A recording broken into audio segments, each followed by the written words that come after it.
আসসালামু আলাইকুম। ধরেন আপনার এলাকায় এই মুহূর্তে আপনার পাশ দিয়ে বয়ে চলা নদীতে একটা লাশ ভেসে উঠলো।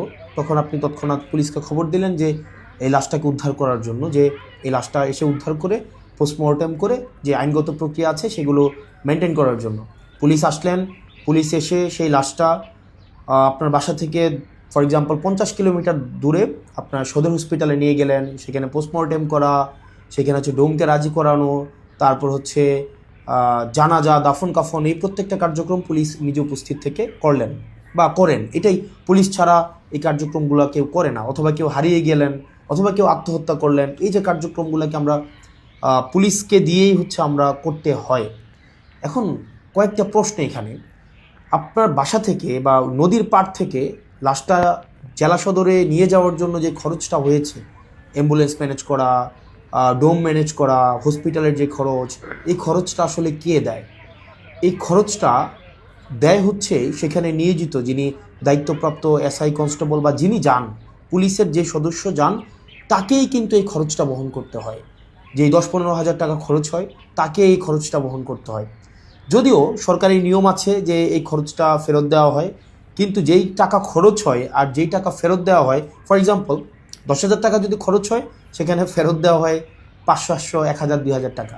তো সেটা দেখা যায় খরচ হওয়ার তুলনায় প্রাপ্তির যেই ব্যবধান, সেটা দৃশ্যমান অনেক বেশি ব্যবধান।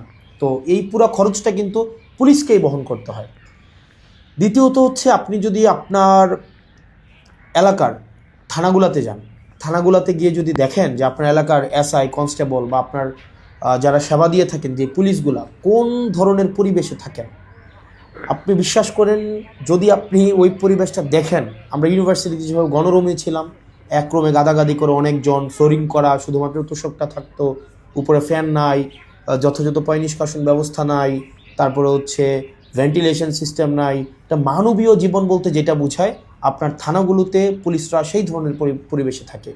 এখন একটা পুলিশ আপনার ডিউটি করে এসে রাতে যদি এই ধরনের একটা পরিবেশে ঘুমায়, আমরা কি তার কাছ থেকে প্রত্যাশিত সেবা আমরা কিভাবে এক্সপেক্ট করব? মানে এটা এটা একটা মানবীয় জীবন থানাগুলোতে আসলে পুলিশের জন্য ব্যবস্থা করা হয়েছে।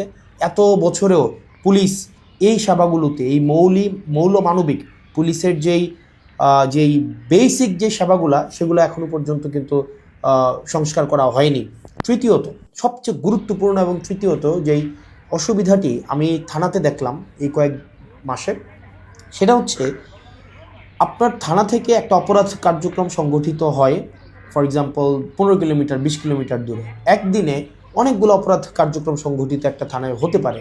পারিবারিক কলহ, মাদকের সমস্যা, ছিনতাই, ডাকাতি, চুরি, একাধিক সমস্যা সেখানে ঘটতে পারে। এখন প্রশ্ন হচ্ছে, একটা থানায় যদি আমার 16-17টা ইউনিয়ন, 20টা ইউনিয়ন, কোনো কোনো জায়গায় তারও বেশি ইউনিয়ন, প্রত্যেকটা জায়গায় যদি কোনো ধরনের অপরাধ কার্যক্রম সংঘটিত হয়, ধরি 10টা জায়গায় সংগঠিত হইলো বা 5টা জায়গায় সংগঠিত হইলো, আমার এই 5টা জায়গায় কিন্তু তাৎক্ষণিক রেসপন্স করতে হয়। এখন তাৎক্ষণিক যদি আমরা রেসপন্স করতে চাই, সেই জায়গাগুলোতে পৌঁছাইতে অবশ্যই অবশ্যই আমাদের গাড়ির প্রয়োজন। মানে গাড়ি ছাড়া পায়ে হেঁটে তো নিশ্চয়ই এই ধরনের কার্যক্রমগুলোতে কখনোই পুলিশ তড়িৎ কোনো সিদ্ধান্ত বা তড়িৎ কোনো অ্যাকশন নিতে পারে না। কিন্তু আপনি যদি থানাগুলো যান, দেখবেন কোনো থানায় 10টা গাড়ির প্রয়োজন, 6টা গাড়ির প্রয়োজন, সেখানে থানাকে দেওয়া হয়েছে 1টা গাড়ি, 2টা গাড়ি। এখন পুলিশ তার বাসায় বসে থাকে না। আপনি কল দিলেন যে এখানে ঝামেলা হয়েছে, মানুষ মারা গিয়েছে, চুরি হয়েছে, খুন হয়েছে, পুলিশ কিন্তু আসতে হয়। তাহলে পুলিশ কিভাবে আসে? পুলিশ দেখা যায় এটা ভ্যান ভাড়া করে, একটা অটো ভাড়া করে, অথবা দেখা যায় একটা লেগুনা ভাড়া করে, সেইটা করে কিন্তু তাকে যেতে হয়। ওই যে ভাড়ার টাকাটা, এই ভাড়ার টাকাটাও কিন্তু পুলিশের পকেট থেকে দিতে হয়। দ্বিতীয়ত, এই যে ভাড়া করে যাওয়া আসা, তার যেই সময় নষ্ট হয়, সেক্ষেত্রে দেখা যায় যারা অপরাধ সংঘটিত করে তারা কিন্তু ইতিমধ্যেই সেই জায়গা থেকে চলে যায় এবং আমরা সেবা বঞ্চিত হই। সেজন্য আপনি যদি পুলিশকে যুগোপযোগী করতে চান, পুলিশকে যদি আপনি হচ্ছে তার সেবা তাৎক্ষণিক জনগণের কাছে পৌঁছাইতে চান, অবশ্যই অবশ্যই তার ট্রান্সপোর্টেশন ব্যবস্থাটা অবশ্যই যথাযথভাবে করতে হবে। আপনি পুলিশকে ট্রান্সপোর্টেশনের গাড়ি দিবেন না। গাড়ি বলতে এখানে একটা পুলিশকে একটা গাড়ি, এটা বোঝানো হয় নাই। একটা কাভার্ড ভ্যান দেন, একটা 10টা পুলিশ একসাথে মুভ করতে পারে। তারপর হচ্ছে একটা থানায় যদি আপনি 5টা 6টা গাড়ি দেন, তাহলে সেক্ষেত্রে কিন্তু ওই এলাকার অপরাধ কার্যক্রম অবশ্যই দৃশ্যমান কমে আসবে। কারণ পুলিশ ইমিডিয়েট রেসপন্স করতে পারবে। কারণ পুলিশ যদি ইমিডিয়েট রেসপন্স করতে না পারে, অপরাধ সংঘটিত হয়ে যাওয়ার পরে যদি রেসপন্স করতে হয়, সেক্ষেত্রে দেখা যায় দিন শেষে অপরাধী কিন্তু পালিয়ে যায়। সেজন্য পুলিশের দক্ষতা, পুলিশের সেবা যদি আপনি জনগণের দ্বারগোড়া পৌঁছাতে চান, অবশ্যই আপনার ট্রান্সপোর্টেশনের ব্যবস্থা উন্নতি করতে হবে। এখন আমাদের বিদ্যমান যে পুলিশ ব্যবস্থা রয়েছে, এই পুলিশ ব্যবস্থার থানাগুলোতে, আমি থানাগুলোর কথা বলবো, থানাগুলোতে তাদের অ্যাকোমোডেশন সমস্যা, তাদের বাসা, তাদের থাকার জায়গা নাই ঠিকঠাকভাবে, গণরুমের মতো তাদেরকে থাকতে হয়, এবং তাদেরকে যে বেতন দেওয়া হয়, এই বেতন দিয়ে যে একটা স্বাভাবিক জীবনযাপন করবে সেটা কোনোভাবেই সম্ভব না। দ্বিতীয়ত হচ্ছে আপনি তাকে ট্রান্সপোর্টেশনের ব্যবস্থা করছেন না যথাযথভাবে। আপনি তাকে দেখা যাচ্ছে যে আপনি তাকে ঢাল তরোয়ার ছাড়া, ট্রান্সপোর্টেশন ছাড়া আপনি অপরাধী ধরতে পাঠাচ্ছেন, টহল দিতে পাঠাচ্ছেন। সেক্ষেত্রে কিন্তু তাকে ট্রান্সপোর্টেশন ম্যানেজ করা এবং সেখানে যে ভাড়া মেটানো, সেটাও কিন্তু তার পকেট থেকেই করতে হয়। সরকার যে অ্যালটমেন্টটা দেয়, সরকার যে বরাদ্দ দেয়, সেটা খুবই খুবই প্রয়োজনের তুলনায় অপ্রতুল। তৃতীয়ত হচ্ছে আপনি পুলিশে আমি অনেকগুলো অফিসারের সাথে কথা বলেছি, রিটায়ার্ড অফিসার, চাকরিরত অফিসার, তাদের সাথে কথা বলেছি। পুলিশে ম্যানেজ করে নাও একটা কালচার আছে, ফর এক্সাম্পল, আপনি কনস্টেবলকে পাঠাইলেন কোনো একটা জায়গায় আসামি ধরার জন্য, সেখানে 5,000 টাকা খরচ হবে যে আসামিটা ধরতে, ট্রান্সপোর্টেশন কস্ট বা তদন্ত এই জায়গাগুলোতে। তখন কনস্টেবল তার ঊর্ধ্বতন কর্মকর্তাকে উনি বললেন যে স্যার টাকা কোথায় পাবো? তখন বলে ম্যানেজ করে নাও। এখন ম্যানেজ করে নেওয়া অর্থ, সেটা নিশ্চয়ই আমরা বুঝেছি ম্যানেজ করে নেওয়া বলতে কী বোঝাচ্ছে। এবং আরও শঙ্কার বিষয় সেটা হচ্ছে পুলিশের অনেক বড় বড় প্রোগ্রাম হয়। এই প্রোগ্রামে অনেক ক্ষেত্রে, সব ক্ষেত্রে না, কিছু কিছু প্রোগ্রাম আগে হতো, এখন বর্তমানে আছে কি না এটা আপনারা জানাবেন। আগে এরকম নাকি হতো, পুলিশের অনেকেই জানিয়েছে এরকম নাকি হতো, একটা বড় প্রোগ্রাম হবে, এই প্রোগ্রামে দেখা যায় ঊর্ধ্বতন কর্মকর্তারা অধীনস্থ কর্মকর্তাদের ভাগ করে দিত যে খাবারের দায়িত্বটা তোমার, ডেকোরেশনের দায়িত্বটা তোমার, লাইটিংয়ের দায়িত্বটা তোমার। তো এখন টাকা আসবে কোন জায়গা থেকে? ম্যানেজ করে নাও। তো দেখা যায় অধস্তন কর্মকর্তারা সেটাকে ম্যানেজ করে নিতেন। তো নিশ্চয়ই ম্যানেজ করাটা সরকারের দায়িত্ব, ম্যানেজ করা তো অবশ্যই কোনো কর্মকর্তা কর্মচারীর দায়িত্ব না।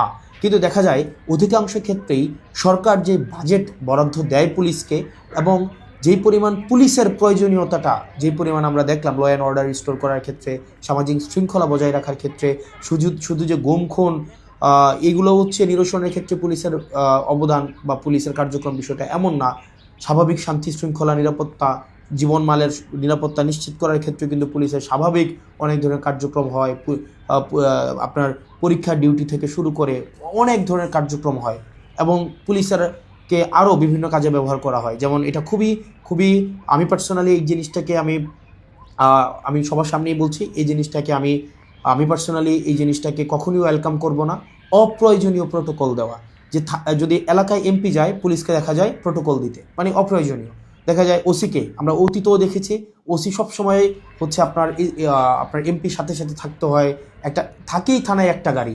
এখন একটা গাড়ি নিয়ে যদি আপনার ওসি বা অন্য কর্মকর্তারা আপনার এমপির সাথে সারাদিন ব্যাপী থাকতে হয়, যেখানে যায় সেখানে যেতে হয়, তাহলে ওসিও কিন্তু তার স্বাভাবিক থানা কার্যক্রম করতে পারে না, সাধারণ মানুষ সেবা বঞ্চিত হয়। একই সাথে সাথে যে একটা গাড়ির, এই গাড়িটাও কিন্তু অপচয় হয়। সেজন্য, এবং আপনারা জেনে থাকবেন যে এমপির সাথে পুলিশ সবসময় থাকে, কিন্তু এটা কিন্তু কোনো নিয়মে নাই, কোনো প্রোটোকলে নাই। এমপির সাথে পুলিশ থাকবে, এটার কোনো প্রোটোকল নাই, কোনো প্রোটোকলেই নাই।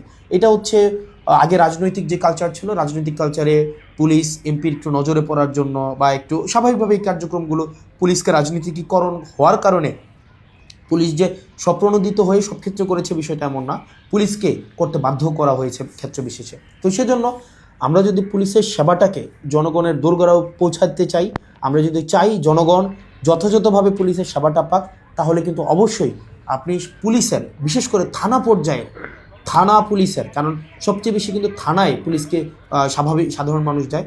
আপনি থানার পুলিশের অবশ্যই আপনি তার আবাসন ব্যবস্থা নিশ্চিত করতে হবে, যথাযথভাবে তার বিশ্রামের পরিবেশ আপনি নিশ্চিত করতে হবে, নিরাপদ পানির ব্যবস্থা নিশ্চিত করতে হবে, খাবারের ব্যবস্থা নিশ্চিত করতে হবে, এবং তার ডিউটির এখানে একটা প্রোটোকল আপনার নিশ্চিত করতে হবে। আপনি 24/7 একটা মানুষ কখনোই, একটা স্বাভাবিক মানুষ স্বাভাবিকভাবে কখনোই ডিউটি করতে পারে না। 2 নম্বর বিষয় হচ্ছে ট্রান্সপোর্টেশনের ব্যবস্থাটাকে আপনি নিশ্চিত করতে হবে। একটা থানায় একটা গাড়ি দিয়ে একটা থানা কখনোই চলতে পারে না, 2টা গাড়ি দিয়ে একটা থানা কখনোই চলতে পারে না। আপনি পুলিশের উপর চাপিয়ে দেবেন যে ম্যানেজ করে নাও। পুলিশ যখন ম্যানেজ করতে যাবে, তখনই কিন্তু জনগণ পুলিশের একটা সাংঘর্ষিক অবস্থা তৈরি হয়। তখনই উৎকোচ গ্রহণের এক ধরনের বৈধতা মানসিকভাবে উৎপাদিত হয়। সেজন্য আমরা পুলিশকে এই ম্যানেজ করে নেওয়ার প্রবণতায় না ঠেলে দিয়ে সরকারের কাছে এই বিষয়গুলো নিয়ে আমাদের আহ্বান থাকবে বাজেট বৃদ্ধি করা, এবং সেগুলোর হচ্ছে আমাদের যেই টেকনিক্যাল জায়গায় আমাদের রিসোর্স সেখানে হচ্ছে আমাদের ইনস্টল করতে হবে। তৃতীয়ত তার মানে অ্যাকোমোডেশন, তারপর হচ্ছে ট্রান্সপোর্টেশন, আর হচ্ছে 3 নাম্বার যেটা হচ্ছে অযাচিত যেই রাজনীতিকীকরণের যে বিষয়টি রয়েছে সেটি থেকেও পুলিশকে আমাদের মুক্তি দিতে হবে। সাধারণ জনগণ এবং পুলিশের মাঝখানে কোনো মধ্যস্বত্বভোগী থাকা কখনোই উচিত না।